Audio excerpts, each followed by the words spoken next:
Hello and welcome to my tutorial on how I made Bowsette shield. You're going to have to bear with me here, as this is my first ever tutorial, and a lot of these were filmed on my phone. So for Comic Con 2023, I really wanted to go as Bowsette, and I found this particular art, which is by this creator, and I just absolutely love the shield and the chain chomp mace. So I knew I had to make it, but I had no idea how to go about this, so you can watch my whole process of is this right, isn't this right, and we can go from there. So I somewhat followed this tutorial of Cami Cosplay on how to draw blueprints for cosplay. So I found this base art off of Google. So I went off of this for the design, and I tried to somewhat draw how I thought I wanted the shield to look. I knew I wanted it to be 40 inches by 20 inches, as I wanted it to go from my shoulder to my knee. So what I did was I enlarged the image and I drew a very rough drawing, I guess, and then I went off the hexagon, the hexagon shapes, and this is a very rough draft. So this is what I sort of ended up after tweaking it a little bit. Ignore everything outside of the red line, nothing of that will be printed. I then took it over to Adobe Acrobat Reader. This lets me print it over multiple pieces of paper. When you select print, it will bring up this menu. You have to click poster, and then it will show you all the individual pieces of paper that it will print out for you, and then you click print. So once you have them all printed out, you have to cut and stick them all together, which I will then show you the process of this.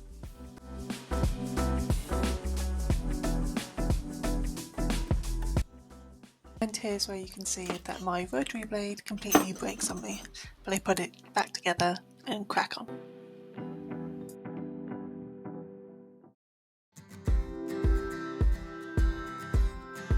I put it against my body, and it was from my shoulder to my knee, which is exactly what I wanted, and it looked pretty good.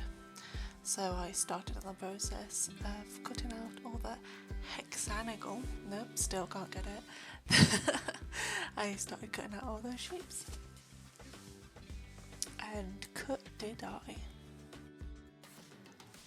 And all I did here to all of these shapes was I sanded down the edge so it fit better onto the shield base. So my original idea was to put some teddy stuffing underneath the base of these hexagon shapes to give them that poofy look. So I tried it out with one of them and it worked, so I added some extra stuffing and I glued it on, and I really liked how it looked, so then I continued to do it for the rest of it. I just added some contact cement to the base, added the teddy stuffing on top, put some contact cement on the hexagon shapes and stuck it down.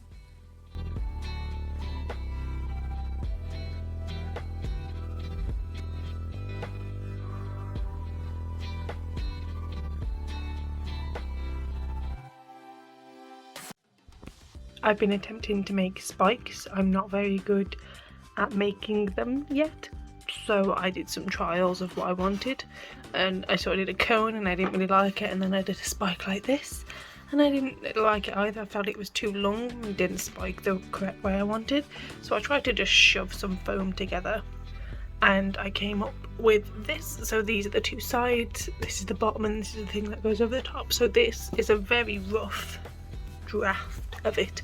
Looks very sticky and everything because I stuck it the wrong way the first time I did it round. So this is a good shape that I want, and as you can see with this, it was a bit too long and everything, so I think this is a good shape to put on top of them. What I'm going to do now is make more of these, and then I'm going to sand all the sides so it'll be a nice smooth spike.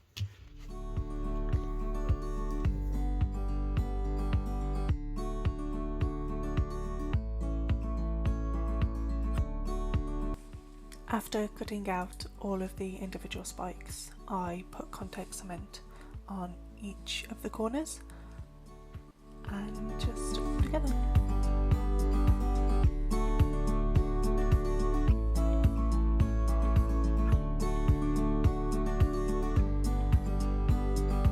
This is just me showing you the really rough beforehand and the nice smooth afterwards. So I did this, I sanded all of them, which you can see here. I then brought a bevel piece of this spike and I chopped the top off. I also sat there and heated the whole process and stretched it out, as it was slightly too thick and not quite long enough for me, so that's what I needed. So this was to put around the base of each individual spike, just to cover all the mess up and just make it look nice. So all I am doing is exactly the same as I have before, is putting contact cement on both sides and gluing it down.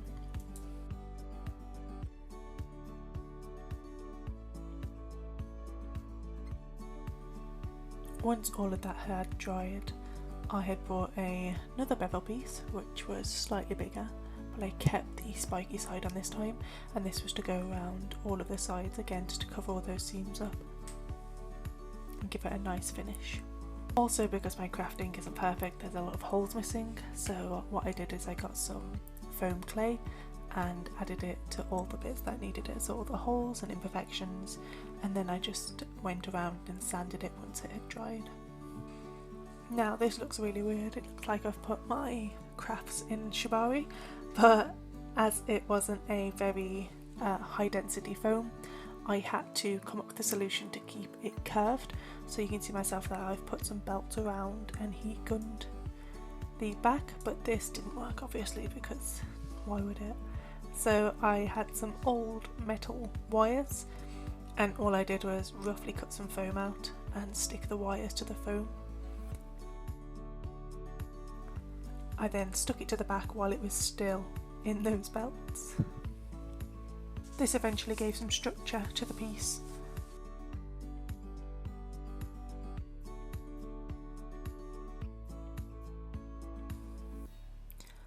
Once that had dried and the structure within the shield was bound, I went outside and sprayed the whole thing with plaster dip.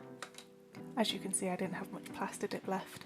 So I went inside and started painting with flexi paint mixed with acrylic paint. And I painted, and I painted, and I painted, and I painted. The amount of layers of paint on this project is insane, purely because I didn't prime it correctly, so the foam just constantly soaked in. As you can see, the colours start to get a lot darker, so the green was really vibrant and the spikes were nice and yellow. Here I'm just adding some dark parts to the insides and then just finishing the paint off, making sure it's nice and white. I thought they were too yellow, so I just put a few layers of white over the top, and that made it the perfect off-white colour. And there you have it. All painted, all finished, ready for Comic Con.